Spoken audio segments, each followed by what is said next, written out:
Howdy, I'm Derek, and today I'm sharing some thoughts on lookup functions in Excel. This is a polarizing topic on social media. Some people are adamant that you use one specific lookup function and others just don't care.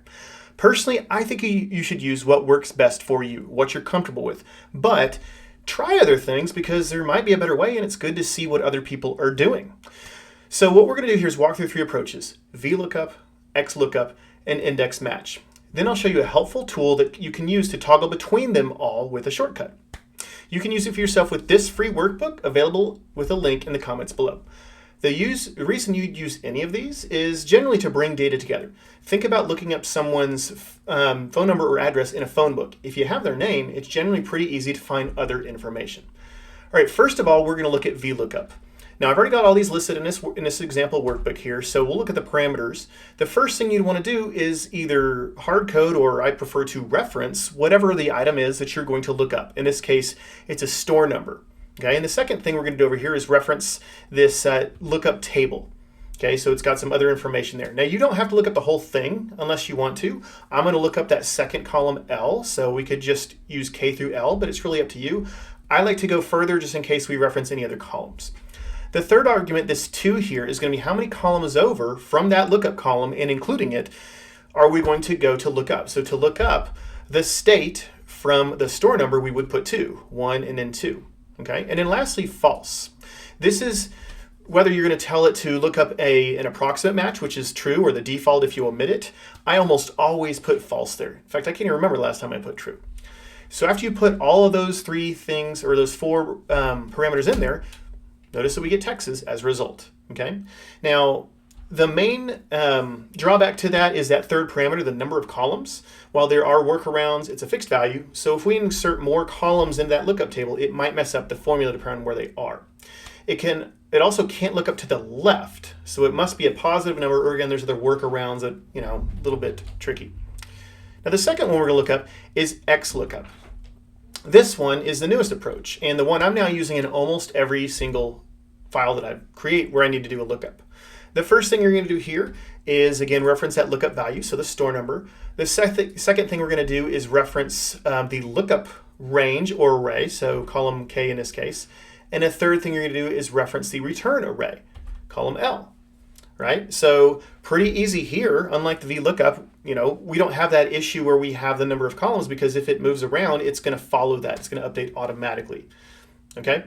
Now, most people find this more flexible because of that. The other thing is you can do horizontal lookups. You can look up to the left, and there's a few other things that this has. But just to keep it simple, just know that that's the newest approach.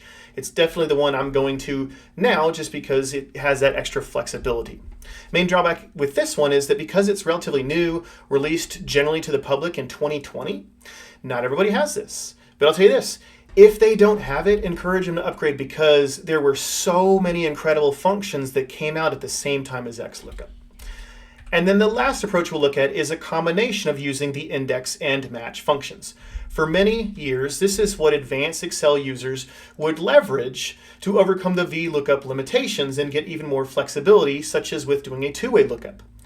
With this approach, we're actually starting with the return array, so column L. Okay? Then we're going to open up the match function for that second parameter of index, and we're going to look for that lookup value just like we have previously.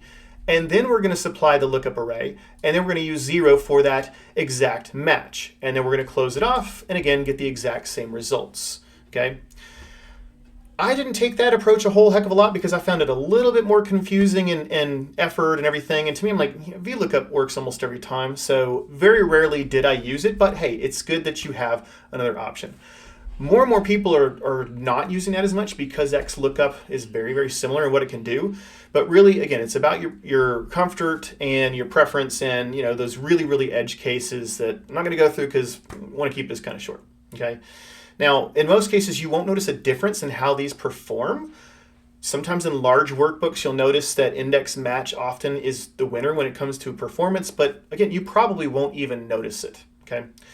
Now, to help you learn the different approaches, okay, you can use the same tool that I use myself, which will convert from VLOOKUP. Notice we've got VLOOKUP over here. I'm going to use a shortcut key to go to XLOOKUP, to go to index match, and to go back to VLOOKUP. So notice it extracts those parameters, it kind of restructures them to work with the next one, and then it goes back through the cycle. Okay, I'm using that a lot, one, to learn, but also two, to quickly convert legacy VLOOKUP functions, or maybe I just want to know how XLOOKUP or index match works to do something very specific. Okay, now you can download this workbook with these examples, with that tool that will convert them for you, using a link in the comments below. And if you want to have that available for all of your workbooks and leverage hundreds of other productivity tools as well, check out the XLEV8 Excel add-in, also linked in the comments below. And if you enjoyed this, please like, comment with what you enjoyed the most, tag and share with your friends, and of course subscribe so you don't miss out on other Excel tools, tips, and tricks just like this one. Thanks for watching, and have an excellent rest of your day.